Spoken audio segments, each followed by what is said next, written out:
राधे राधे दोस्तों, जय श्री कृष्ण। तो आइए श्रवण करते हैं पापकुंशा एकादशी व्रत का पारण कब किया जाएगा। जान लें शुभ मुहूर्त और पूजा विधि। पापकुंशा एकादशी व्रत अश्विन महीने के शुक्ल पक्ष की एकादशी को रखा जाता है। वही इसका पारण द्वादशी तिथि के दिन किया जाता है। साल 2025 में 3 अक्टूबर को पापकुंशा एकादशी का व्रत रखा गया।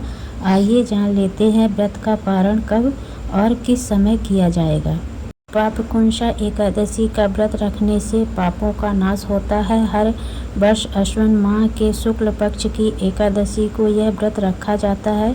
वहीं हर एकादशी व्रत की तरह इसका पारण द्वादशी तिथि के दिन किया जाता है। साल 2025 में पापकुंशा एकादशी का व्रत 3 अक्टूबर को रखा गया। वहीं इसका पारण 4 अक्टूबर को द्वादशी तिथि के दिन किया जाएगा।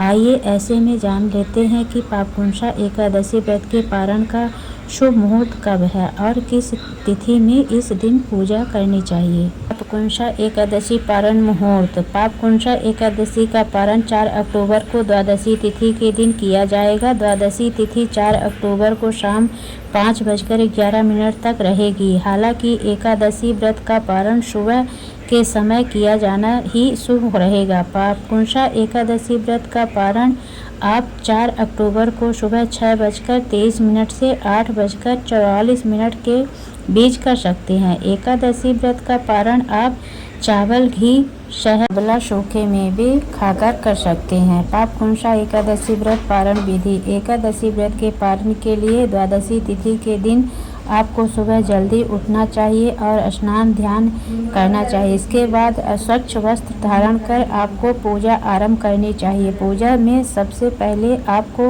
गंगा जल में भगवान विष्णु का अभिषेक करना चाहिए। अगर गंगा जल उपलब्ध ना हो तो पंचामृत से भी आप अभिषेक कर सकते हैं। इसके बाद धूप दीप जलाने के बाद तुलसी, मिठाई, फल, फूल आपको अर्पित करने चाहिए। पूजा के दौरान भगवान विष्णु के मंत्रों का जाप, विष्णु सहस्त्र नाम का पाठ आप कर सकते हैं। इसके बाद अंत में आपको विष्णु भगवान की आरती का पाठ करना चाहिए और फिर पूजा में चढ़ाए गए किसी भोग को प्रसाद के रूप में ग्रहण करके व्रत का पारण करना चाहिए।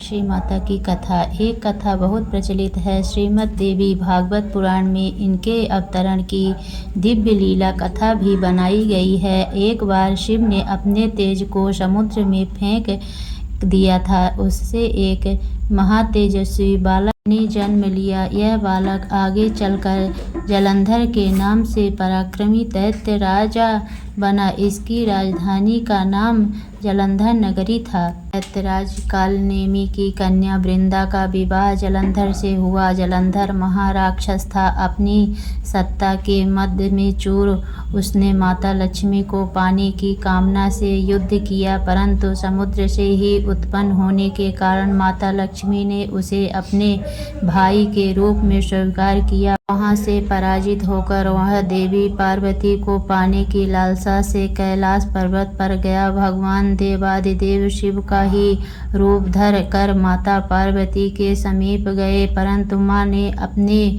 योग बल से उसे तुरंत पहचान लिया तथा वहां से अंतर्ध्यान हो गई। देवी पार्वती ने क्रोध होकर सारा वृत्तांत भगवान विष्णु को सुनाया। जलंधर की पत्नी वृंदा अत्यंत पतिव्रता स्त्री थी। उसी के पतिव्रत धर्म की शक्ति से जलंधर न तो मारा जाता था और न ही पराजित हो जाता था। इसीलिए जलंधर का नाश करने के लिए वृंदा के पतिव्रत धर्म को भंग करना बहुत जरूरी था। इसी कारण भगवान विष्णु ऋषि का वेश धारण कर वन में जा पहुँचे, जहाँ वृंदा अकेली भ्रमण कर रही थी। भगवान के साथ 2 मायावी राक्षस भी थे, जिन्हें देखकर वृंदा भयभीत हो गई। ऋषि ने वृंदा के सामने पल में दोनों को भस्म कर दिया। उनकी शक्ति देखकर वृंदा ने कैलाश पर्वत पर महादेव के साथ युद्ध कर रहे अपने पति जलंधर के बारे में पूछा।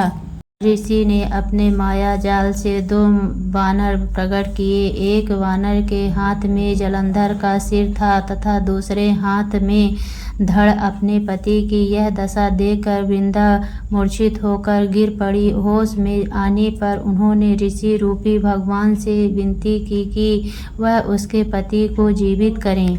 भगवान ने अपनी माया से पुनः जलंधर का सिर धड़ से जोड़ दिया, परंतु स्वयं भी वहां उसी शरीर से प्रवेश कर गए। वृंदा को इस छल का जरा आभास न हुआ। जलंधर बने भगवान के साथ वृंदा पतिव्रत का व्यवहार करने लगी, जिससे उसका सतीत्व भंग हो गया। ऐसा होते ही वृंदा का पति जलंधर युद्ध में हार गया। इस सारी लीला का जब वृंदा को पता चला तो उसने क्रोध होकर भगवान विष्णु को शिला होने का श्राप दे दिया तथा स्वयं सती हो गई। जहाँ वृंदा भस्म हुई वहाँ तुलसी का पौधा उगा। भगवान विष्णु ने वृंदा से कहा, हे वृंदा, तुम अपने सतीत्व के कारण मुझे लक्ष्मी से भी अधिक प्रिय हो गई हो। अब तुम इतनी तुलसी के रूप में सदा मेरे साथ रहोगी। जो मनुष्य भी मेरे शालिग्राम रूप के साथ तुलसी का विवाह करेगा, उससे इस लोक और परलोक में विपुल यश प्राप्त होगा। जिस घर में तुलसी होती है वहाँ यम के दूत भी असमय नहीं जा सकते। गंगा व नर्मदा के जल में स्नान तथा तुलसी का पूजन बराबर माना जाता है, चाहे मनुष्य कितना भी पापी क्यों न हो। मृत्यु के समय जिसके प्राण मंजरी रहित तुलसी और गंगा जल मुख में रखकर निगल जाते हैं, वह पापों से मुक्त होकर वैकुंठ धाम को प्राप्त हो जाते हैं। मनुष्य तुलसी बलों की छांव में अपने पितरों का श्राद्ध करता है, उसके पितर मोक्ष को प्राप्त हो जाते हैं। उसी दैत्य जलंधर की यह भूमि जलंधर नाम से विख्यात है। सती वृंदा का मंदिर मोहल्ला कोट किशनचंद में स्थित है। कहते हैं इस स्थान पर एक प्राचीन गुफा थी जो सीधी हरिद्वार तथा जाती थी। उस सच्चे मन से 40 दिन तक सत्या देवी के मंदिर में पूजा करने से सभी मनोरथ पूर्ण होते हैं।